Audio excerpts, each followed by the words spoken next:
자, 오늘은 사도행전 37번째 시간입니다. 하나님이 기억하시는 사람이라는 제목으로 말씀을 전해드리겠습니다. 어제 3.1절 기념 등산 대회가 안산에서 있었습니다. 짧게는 1시간, 또 많게는 3시간 그 안산 등산 코스를 교우들과 함께 걷고 함께 나누는 귀한 시간들을 가졌습니다. 사실 미세먼지가 완전히 다 없어지진 않았지만 산길을 걷는다는 것 자체가 아주 상쾌하고 기분 좋은 시간이었습니다. 또 등산에 참여한 성도들의 면면을 살펴보니까 유모차 부대가 있었어요. 유모차를 끌고 오신 성도들도 있었고, 초등학생, 청소년부, 청년, 장년, 심지어는 84살 되신 우리 원로 장로님도 함께 참여해 주셨습니다. 참 많은 행복 상품권들이 있었는데 그 많은 행복 상품권 가운데서도 아주 의아해했던 것은 그것마저도 받지 못한 분이 있었다라는 게 저에게는 좀 당혹스러운 일이었지만 참 작은 선물이라도 함께 나눌 수 있어서 감사했고, 또 함께 곳곳에 흩어져서 식사를 하면서 서로 정겨움을 나누는 모습들도 참 아름다웠습니다. 등산대회를 준비하시면서 섬겨주시고 또 기쁨을 나눠주신 우리 교우 여러분께 참으로 감사를 드립니다. 인터넷을 보니까 어떤 한 분이 자신이 경험했던 이야기를 1인칭화해서 쓴 글들을 보았습니다. 회사 일로 그분이 서울 본사를 가는 시간이었던 것 같습니다. 아마 평소에는 자가용으로 자기의 삶을 이끌었던 분이셨던 것 같은데 그날은 서울에 가는 그 시간들이 차를 많이 막히는 시간이었던지 대중교통을 이용해 보기로 하신 분이셨습니다. 터미널에 도착해서 지하철을 타려고 했는데 좀 서툰 나머지 버스를 타셨다고 해요. 근데 한 정류장에 버스가 섰는데 그때 양손에 무거운 짐을 든 어르신이, 할아버지가 가쁜 호흡을 하면서 간신히 버스에 올라타신 것을 보았습니다. 근데 참 초라한 행색이었고, 많은 짐들을 보니까 아마 한눈에 보기에도 자식들에게 그 자신들이 시골에서 만든 농산물을 주려고 가져온 짐이라는 것을 알게 되셨다고 합니다. 근데 할아버지를 태우시고 가려는 막 출발하는 버스가 갑자기 급정거를 하는 겁니다. 놀란 승객들의 눈이 앞을 향하기 시작했죠. 그때 버스 기사가, 할아버지 차비가 없으면 빨리 내리세요. 기사 양반 미안하오. 우리 동네 버스는 무료라서 한 번만 봐주시고요. 잔돈도 없고. 기사가, 이 차는 공영버스가 아니에요. 빨리 내리시라니까요. 할아버지가 애원조로 얘기했지만 기사의 고함 소리가 점점 커졌습니다. 어르신한테 그것을 본 자신도 그 어르신한테 너무한다고 나무라고 싶었지만 차마 입이 떨어지지 않았습니다. 잠시 술렁이다가 그 모습을 보면서 그냥 본인들이 열중했던 스마트폰에 다 고개를 내리기 시작했죠. 바로 그때였습니다. 이렇게 적혀 있더군요. 초등학생으로 보이는 여자아이가 앞으로 성큼성큼 걸어갔습니다. 꼬마는 10,000원짜리 한 장을 돈봉투에 넣은 후, 할아버지잖아요, 아저씨. 앞으로 불쌍한 분들이 타시면 공짜로 10번 태워주세요. 크고 또랑한 목소리가 버스 안을 가득 채웠습니다. 버스는 다시 움직이기 시작했고, 꼬마는 할아버지를 자기가 앉았던 자리로 모시고 갔습니다. 눈물이 핑 돌 정도로 진한 감동이 몰려왔습니다. 어른이란 사실이 부끄러워 고개를 들 수 없었습니다. 다른 승객들도 숙연한 표정이었습니다. 목적지에 도착할 즈음 나는 급히 지갑에서 10,000원짜리 한 장을 꺼냈습니다. 문이 열리자 꼬마의 주머니에 지폐를 찔러 넣고는 도망치듯 버스를 내렸습니다. 참 아름다운 이야기이지요. 그리고 이런 자녀가 내 자녀라면 참 행복하겠다 싶은 생각이 들었습니다. 그런데 이 내용을 제가 짧은 내용이지만 곱씹어서 생각해 보니 아마 버스의 승객이나 기사나 누구 할 것 없이 이 아이의 목소리와 태도가 아마 평생 기억에 남지 않았을까 싶습니다.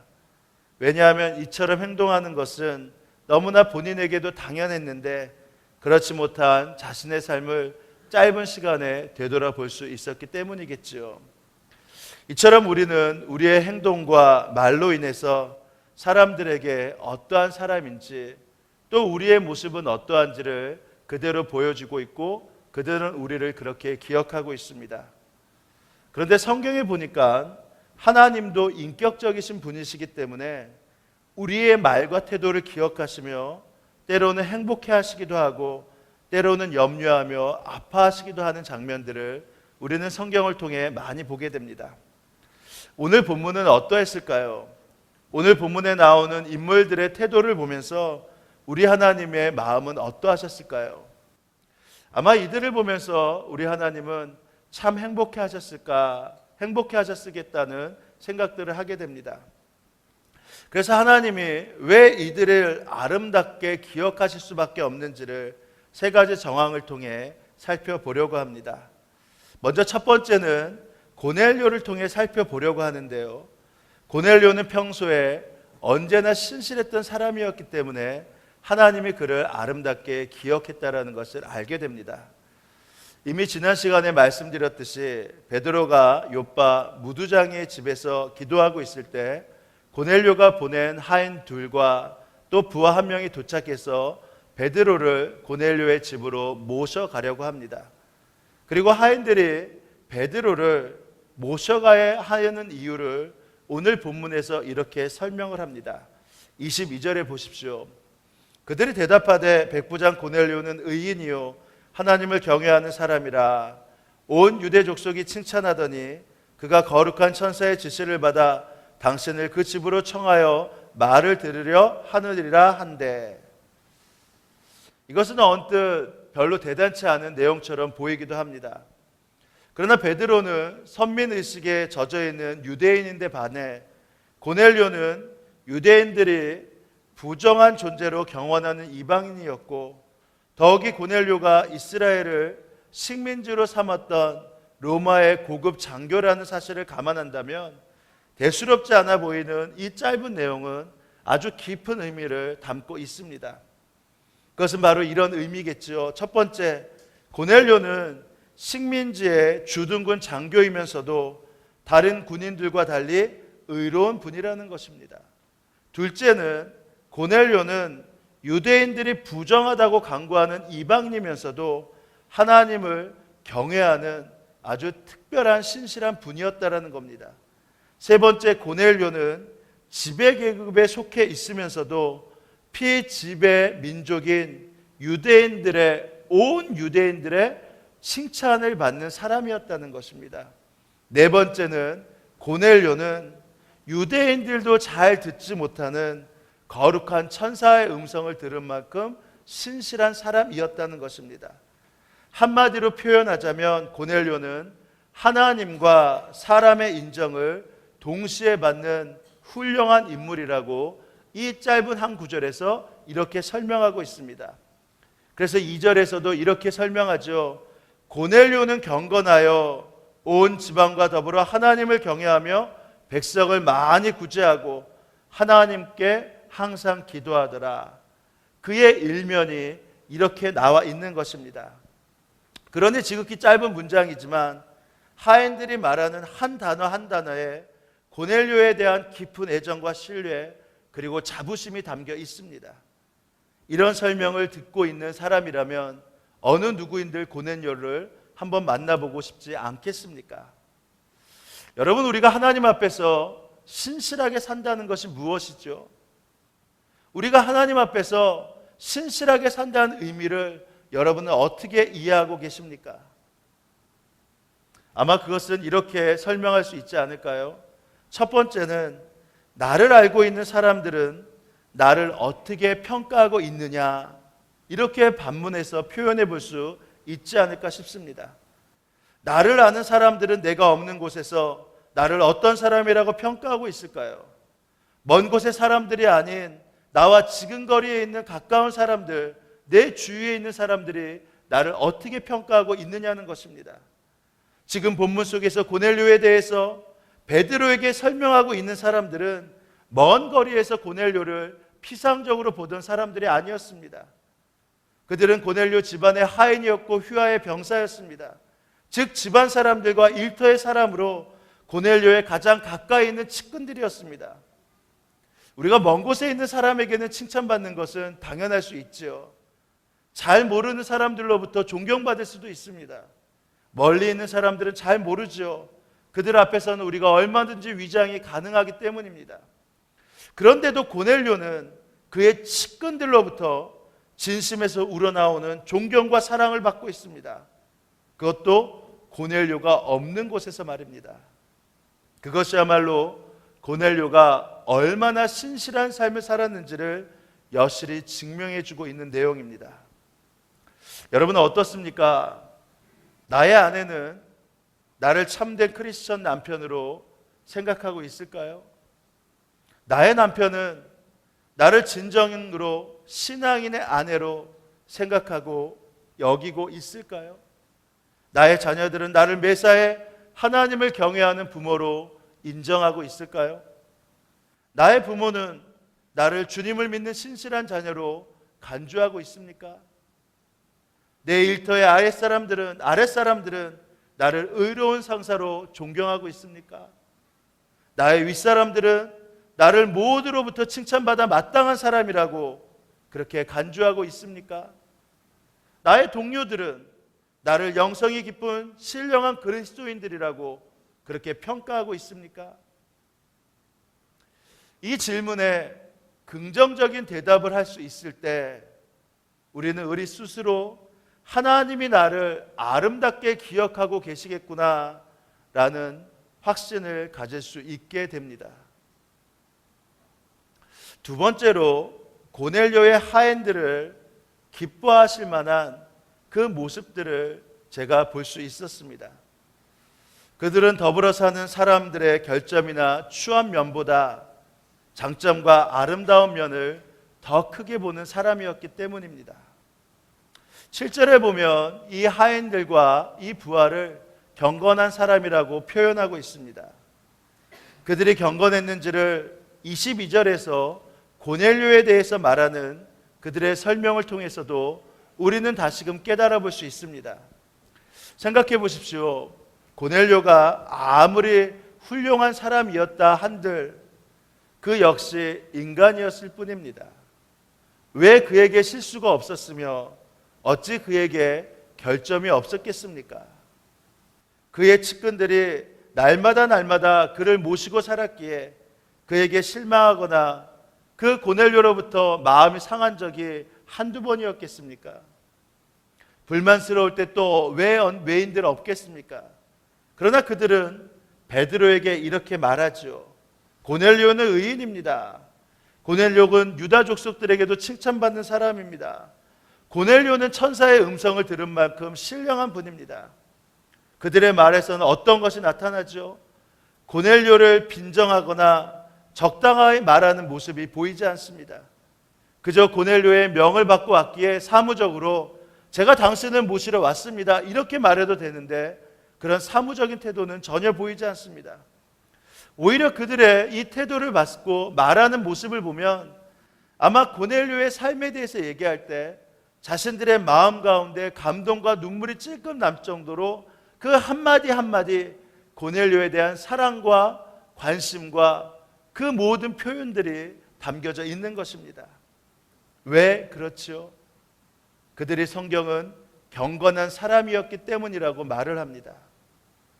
경건한 사람들의 특징이 무엇일까요? 기도를 많이 하는 것, 찬양을 많이 하는 것, 너무나 경건한 모습입니다. 그러나 경건한 사람들의 특징은 다른 사람들이 평가할 수 있습니다. 더불어 사는 사람들의 결점이나 추한 면보다 장점과 아름다운 면을 더 크게 보는 사람을 성경은 경건한 사람이라고 이야기합니다.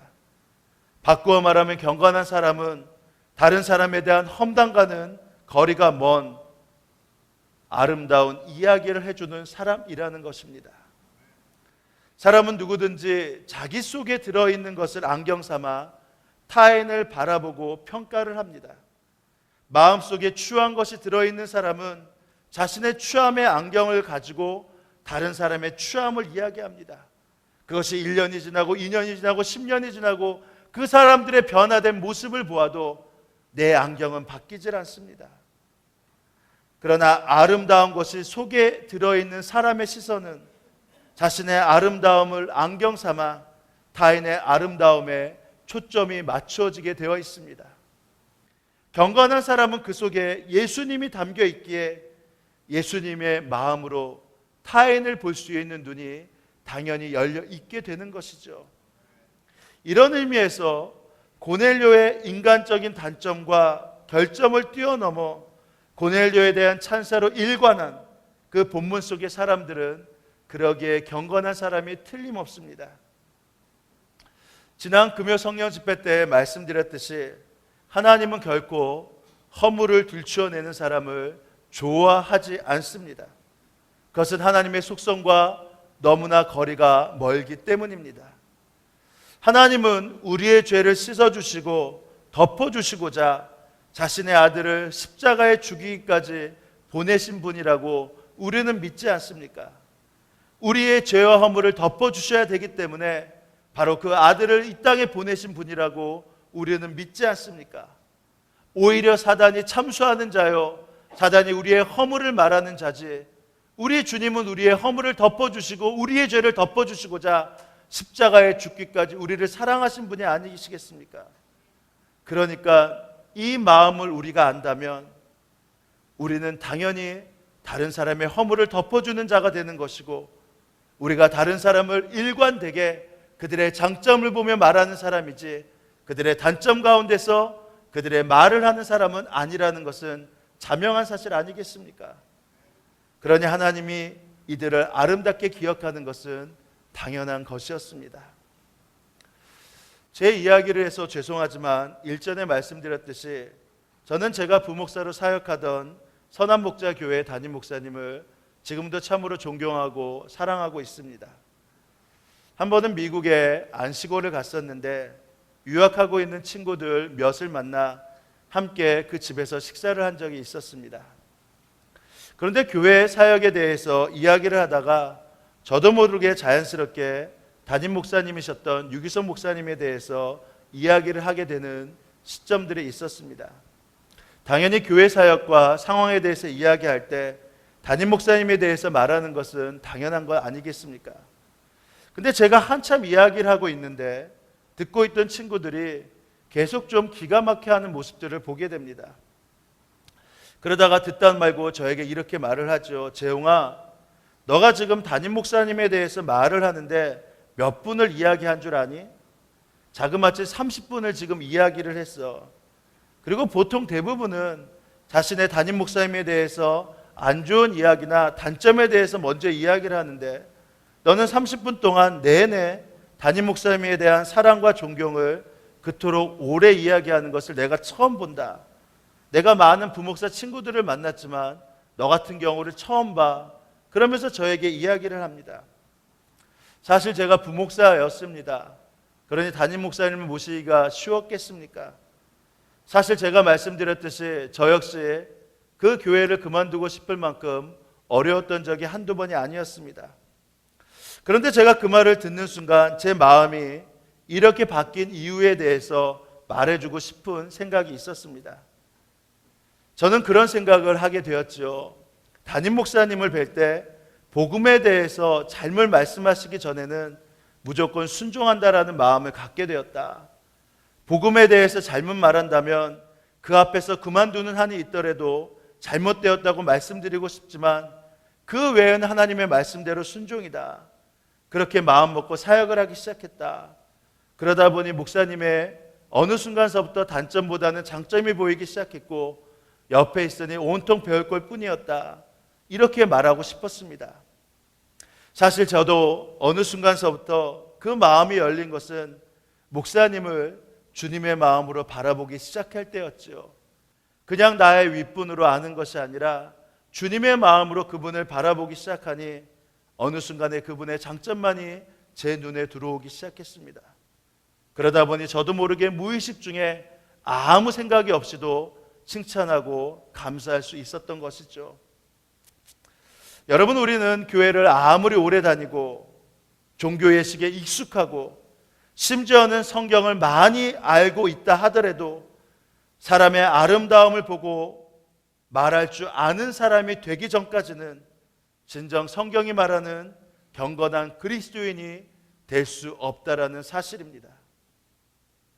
경건한 사람만이 사람을 살리는 도구가 될 것이고 그 사람이 하나님의 기쁨으로 기억되는 것은 당연한 이치인 것입니다. 셋째로 베드로의 태도를 보면서 베드로를 보시면 하나님이 참 기뻐하시겠고 그 삶을 기억하시겠구나라는 생각을 하게 되었습니다. 그 이유는 베드로가 공히 하나님만 앞세우는 사람이 되었기 때문입니다. 본문 24절부터 26절을 보면 고넬료의 집에 도착한 베드로를 고넬료와 그 친척들과 친구들이 맞이하는 장면이 나오게 됩니다. 그때 고넬료는 자신의 집에 들어오는 베드로의 발 앞에 한 점의 주저함도 없이 엎드려 절을 합니다.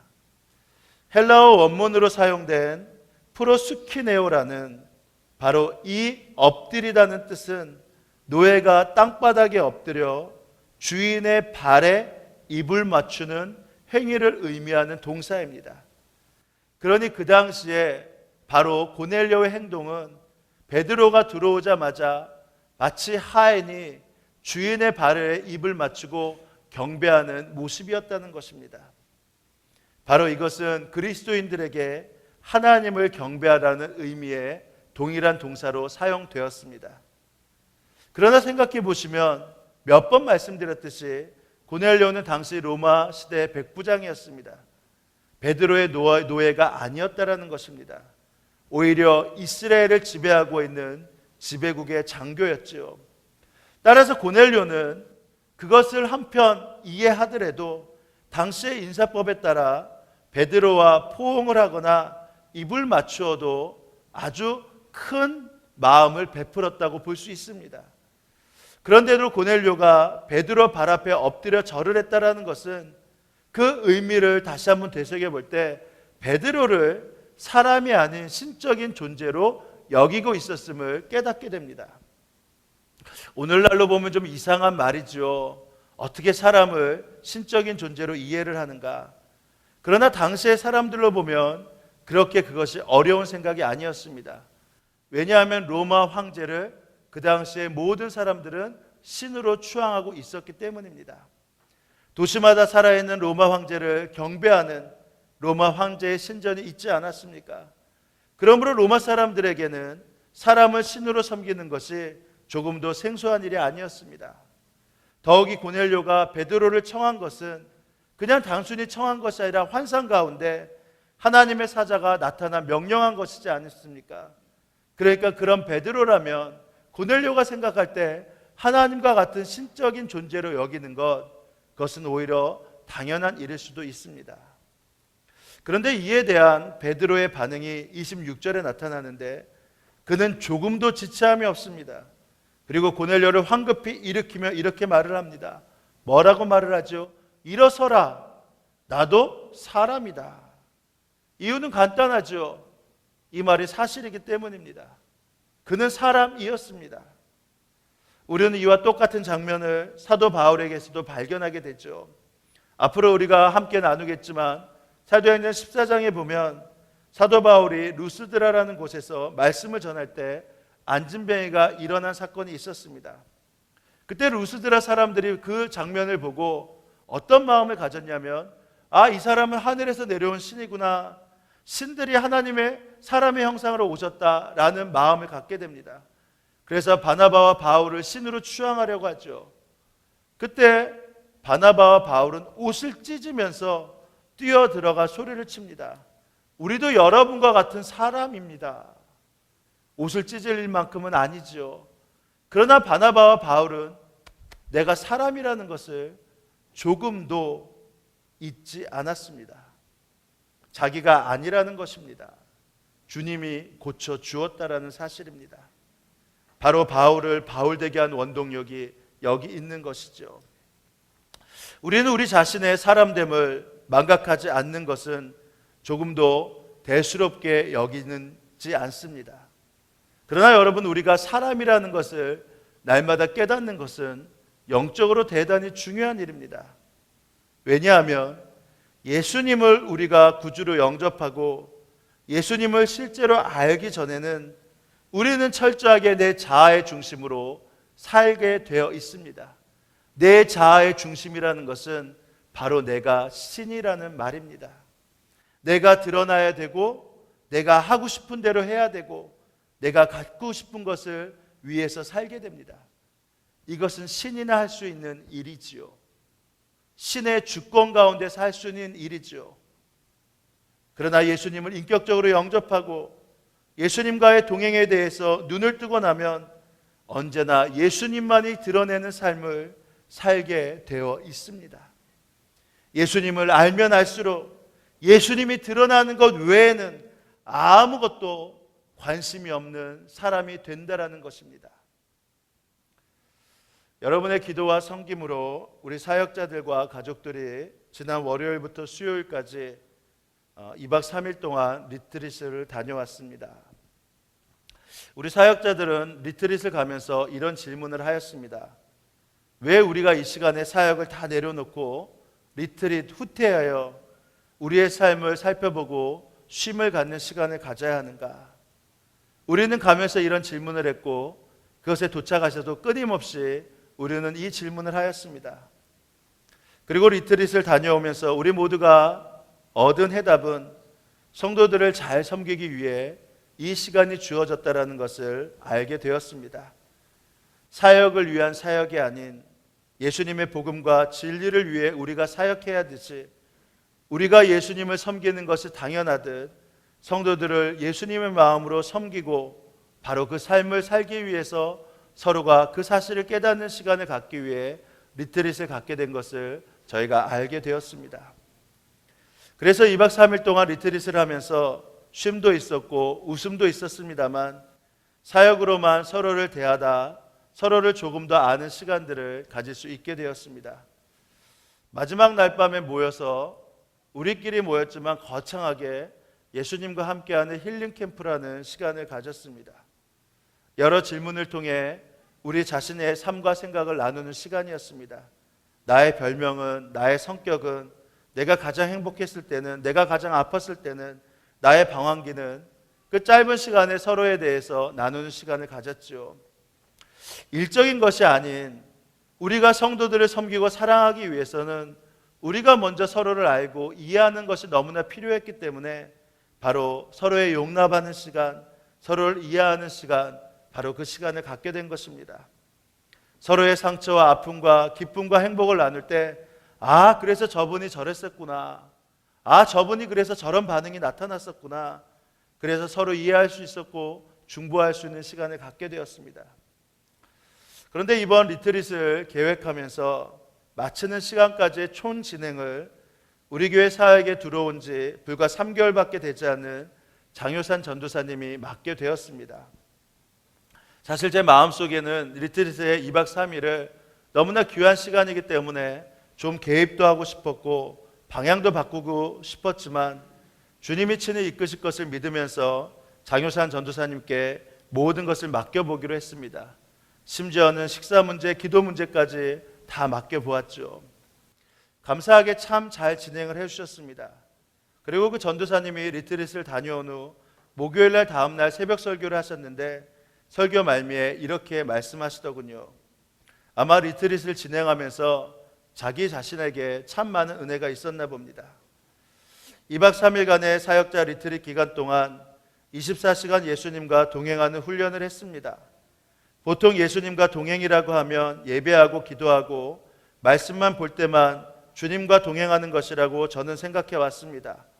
하지만 이번 리트릿을 통해 레크레이션, 이동하는 차 안, 나눔과 심지어 식사하는 시간까지도 모든 시간 앞에 예수님과 함께하는 이러한 제목을 붙이고 진행하게 되고 그렇게 살기로 결정하고 생각하니 24시간 주님이 생각났습니다. 그리고 이렇게 말씀하시더군요. 여러분, 이번 사역자 리트릿을 제가 준비했습니다. 밥부터 2박 3일의 모든 일정을 말입니다. 마지막 날 아침 전 사역자들과 함께 모여 함께 동행하신 주님을 나누는 시간을 가졌습니다. 제가 제일 먼저 그 주님을 나눴습니다. 교회에 온 지 이제 3개월째 되는 제가 이 모든 것을 준비하는 것은 솔직한 마음의 무리였습니다. 그래서 주님만 바라보며 모든 일정을 준비했습니다. 주님이라면 어떻게 하실 거예요? 라는 물음과 그 주신 마음으로 진행했습니다. 그러다 보니 모든 진행 중에 저는 긴장하여 겨드랑이에 땀이 흥건히 젖어 있었습니다. 그것은 저도 봤습니다. 하지만 한 사역자분이 제게 이렇게 말해 주었습니다. 너무 편해 보이셨어요. 저는 사실 그 말이 충격이었습니다. 그렇게 긴장한 내가 편해 보였다니. 어찌 보면 영적 예민함으로 모든 시간 영적으로 흩어지지 않도록 대적 기도를 하고 있을 만큼 그렇게 진지했는데 다른 모르는 분들은 즐거운 시간이었다는 것입니다. 그 말을 듣는 순간 2박 3일의 모든 일정 가운데 제가 정말 주님과 동행했구나라는 말과 주님이 모든 것을 하셨습니다 라는 고백이 절로 나왔습니다. 저는 그 말씀을 들으며 수고한 전도사님이 그토록 애썼음에도 불구하고 설교 시간에 자신이 한 것은 아무것도 없고 오로지 주님과 동행했고 주님이 하셨습니다라는 그 고백을 들을 때 얼마나 감사했는지 모릅니다. 여러분, 우리는 내 생각과 내 고집, 내 원함이 너무 강하기 때문에 하나님의 소리까지 빙자해 가면서 자신이 원하는 것을 이루려고 하는 것이 바로 우리 자신의 모습입니다. 우리 마음속에 나를 드러내려고 하는 마음이 얼마나 강한지 모릅니다. 우리의 말은 자꾸 우리 자신을 드러냅니다. 우리는 끊임없이 내 의견, 내 생각, 내 감정, 내 마음에 있는 내 분노, 내 마음에 있는 혈기, 그런 것을 자꾸 드러냅니다. 그러나 우리가 사람임을 인정하게 되고 하나님의 유일한 사람임을 우리가 알기 시작하면, 그리고 그 모든 것의 주인이 예수님임을 선포하기 시작하면 예수님만을 드러내는 것이 힘든 것이 아닙니다. 베드로가 자신 앞에 엎드려 절한 고넬료의 모습에 스스로 도취되어 그것을 즐기려 했다면 하나님이 보시기에 그처럼 가소롭고 한심한 모습이 없었을 것입니다. 그래서 언제나 자신의 사람됨을 잊지 않고 예수님만을 앞세웠던 베드로와 바울이 진정한 위대한 사도가 될 수 있었고 하나님의 기쁨으로 기억된 바 된 하나님의 사람이 되었을 것입니다. 사랑하는 교우 여러분, 사람인 우리가 있어야 할 자리가 어디인지를 잊지 말아야 합니다. 우리 모두 그동안 내 힘과 내 능력과 내 경험으로 지금의 위치에서 살고 있다고 자부하고, 만약에 그것이 나의 힘이라고 생각한다면 어느새 높아진 하나님의 자리에서 일어나 겸손히 사람의 자리로 다시금 내려가야 합니다. 하나님의 이름을 빙자하여 우리 자신을 높이는 것이 아니라 우리의 삶의 모든 것으로 하나님만을 높여야 합니다. 그때부터 우리는 하나님의 기억된 바 된 진정한 그리스도인, 사람들의 기억 속에서 인정할 수 있는 진정한 그리스도인이 될 것입니다. 이제 우리가 성만찬의 시간을 가지려고 합니다. 주님은 우리 안에 한 몸을 이루시어 우리가 주님으로 반응하길 원하시기에 당신의 핏값으로 우리의 죄를 사하시고 당신의 몸으로 우리를 한 몸을 만드셨습니다. 주님의 피가 나의 죄를 씻어주셨고 주님의 몸이 나를 새로운 피조물로 거듭나게 하시는 시간이 바로 이 성찬의 시간입니다. 이제 이 성찬을 우리가 준비하며 먼저 이렇게 기도하길 원합니다. 주님, 제가 신실한 사람, 진실한 사람이 되길 원합니다. 주님, 진실된 마음으로 더불어 사는 사람들의 결점이나 취한 면보다 장점과 아름다움을 볼 수 있는 눈이 열리길 원합니다. 주님, 내 삶의 기반 모든 것이 내 노력의 결정체가 아니라 주님이 하신 일임을 고백하며 주님만 높이길 원합니다. 이렇게 기도하며 성찬을 준비하시겠습니다. 함께 기도하시겠습니다.